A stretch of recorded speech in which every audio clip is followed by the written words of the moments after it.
Hello everyone, কেমন আছেন সবাই? আশা করি সবাই ভালো আছেন, সেই সাথে আমিও ভালো আছি। আজকে অনেকদিন পর আপনাদের জন্য কেকের একটা ফুল টিউটোরিয়াল ভিডিও নিয়ে আসলাম।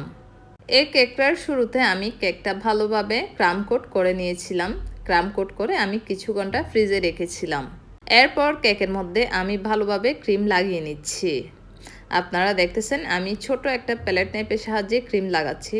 আমার মনে হয় ছোট প্যালেট নাইফ দিয়ে যখন ক্রিম লাগাই তখন ক্রিমটা কম লাগে, আর যদি আমি বড় প্যালেট নাইফ দিয়ে লাগাই একসাথে অনেকগুলো ক্রিম লাগে তখন হেভি একটা ক্রিম হয়ে যায়। ওই জন্য আমি ছোট প্যালেট নাইফ দিয়ে কাজ করি, আর এটা দিয়ে কাজ করতে আমার মনে হয় অনেকটা ইজি। সব দিকে আমি যখন ভালোভাবে ক্রিমটা লাগিয়ে নিব তখন দেখবেন আমি একটা স্ক্র্যাপারের সাহায্যে কেকের চারপাশে ভালোভাবে ফিনিশিংটা করে দিব। এই তো সব দিকে ভালোভাবে লাগানো শেষ, আমি স্ক্র্যাপার দিয়ে ফিনিশিংটা করে দিচ্ছি। এরপর আমি দেখতেছি যেদিকে ক্রিম কম ওদিকে আমি আরেকটু করে ক্রিম লাগিয়ে দিচ্ছি। ভালোভাবে সব দিকে ক্রিম লাগানো হয়ে গেলে আমি আবার সেমভাবে স্ক্র্যাপারের সাহায্যে ফিনিশিংটা করে নিব। সব দিকে ভালোভাবে ফিনিশিং করা হয়ে গেলে আমি উপরের ফিনিশিংটা করে নিব একটা প্যালেট নাইফের সাহায্যে। আপনারা দেখতেছেন সেই স্মল সাইজের প্যালেট নাইফটা দিয়েই আমি ফিনিশিংটা করে নিচ্ছি। উপরের ফিনিশিংটা ভালোভাবে করা হয়ে গেলে আমি কেকের নিচে ক্রিম লাগিয়ে নিব। এই কেকটা হবে 2 শেডের। ক্রিমটা আমি আগে থেকে বানিয়ে রেখেছিলাম। আর আপনারা দেখতেছেন প্যালেট নাইফের সাহায্যে আমি ক্রিমটা লাগিয়ে দিচ্ছি কেকের সব দিকে। লাগানো হয়ে গেলে আমি স্ক্র্যাপার দিয়ে একটু ভালোভাবে ফিনিশিং করে এরপর একটা স্পাইরাল ডিজাইন করে নিব। এই ডিজাইনের কেকটা কেন জানি আমার খুব বেশি ইদানিং চলতেছে, তবে এই যে ডিজাইনটা করতেছে এই কেকটার, এই ডিজাইনটা আমাকে কাস্টমার দেয়নি।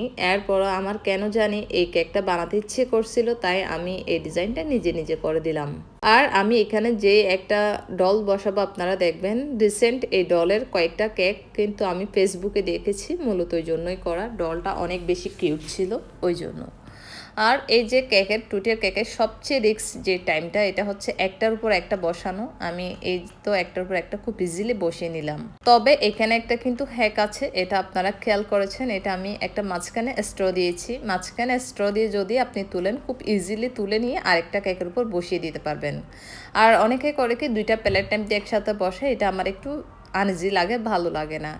এই তো সেই সুন্দর প্রিন্সেসটাকে আমি বসিয়ে দিলাম। প্রিন্সেসটা যে এত বেশি সুন্দর যা বলার বাইরে, আমার অনেক বেশি সুন্দর লাগে, আমি কেন জানি না। এরপর আমি কেকের মধ্যে বাটারফ্লাই দিয়ে দিচ্ছি। হাতের পাশে বাটারফ্লাইটা দেওয়ার পর আমার মনে হচ্ছে অনেকটা সুন্দর লাগতেছে। এরপর সেই সেম সাইড দিয়ে আমি অনেকগুলো বাটারফ্লাই উপর দিয়ে তুলে দিব। মূলত বাটারফ্লাইগুলো এভাবে উপর দিয়ে এক সাইড দিয়ে দিলে অনেক বেশি সুন্দর লাগে। সব দিকে ছিটানোভাবে দিলে তেমন একটা ভালো লাগে না। তো আমি বাম পাশেও একটা বসিয়ে দিলাম বাটারফ্লাই। দেওয়ার পর আমি কেকের উপরে কিছু বাটারফ্লাই দিয়ে দিব। উপরে বাটারফ্লাই 3টা যদি দেওয়া হয়ে যায়, এরপর আমি স্ট্রোর সাহায্যে আর কিছু বাটারফ্লাই উপরে বসিয়ে দিব। এই তো বাটারফ্লাই উপরেও বসিয়ে দিলাম। এগুলো যে চকলেটের যে ছোট স্ট্রগুলো আছে না, ওইগুলো দিয়ে দিলাম। আর ললিপপ স্টিক যেগুলো আছে, এগুলো অনেকে ললিপপ স্টিক বলে, আপনারা যে কোনো একটা বলতে পারেন। এরপর আমি পালস বসিয়ে দিচ্ছি। পালসগুলো ছোট বড় মিক্স সাইজের দিয়েছি, আর তার মধ্যে আমি একটা বার্থডে টপারও দিয়ে দিয়েছি একদম স্মল সাইজের। সব দিকে যখন পালস আমার দেওয়া হয়ে যাবে, কেকটা আমার রেডি হয়ে যাবে। এই তো আমার কেকটা একদম রেডি। আপনাদের কেমন লেগেছে অবশ্যই জানাবেন আমাকে।